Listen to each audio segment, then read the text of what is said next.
Ja mä haluaisin kertoa teille kaikille sen salaisuuden, jotta tekin voisitte, jos te haluatte. Salaisuus on se, että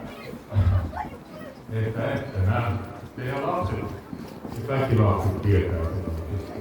Jos te katsotte lastenne iloa, kun ne odottaa Обращение Йолупуки. ilo on se voima, joka pitää ne elossa ja hyvinvoivana. Ja se on se, joka myös on joulupukin pitkän tien salaisuus. Eli minäkin olen oppinut sen valitsemaan aina sen ilon, kun elämä tuottaa haasteita, kun lahjat ei valmistukaan silloin, kun pitää ja muuta, niin siinä ilon hengessä aina löytyy uusia ratkaisuja sellaisiin asioihin, jotka ei just menevät. Ja siitä syystä mäkin olen pystynyt elämään näin pitkän ja hyvän elämän ja ihan reippaasti vielä jopa tanssimaan ja touhuumaan tässä maailmassa. Ja sen vuoksi mä toivon, että tekin opitte ja muistatte aina valita sen ilon silloin, kun haasteellisia asioita tulee kohdata.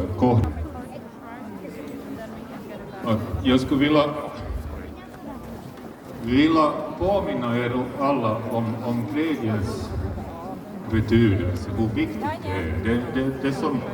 Det som när vi, just nu råkar det vara jättefin och vacker dag, men ofta de här tiderna är det mörkt och kallt och så här. Обращение сначала на английском, сейчас на шведском языке.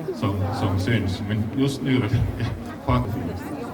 Men det här vinterns mörker är här för att vi ska komma ihåg det där glädjen och ljuset inom oss själva. Så att vi blir starka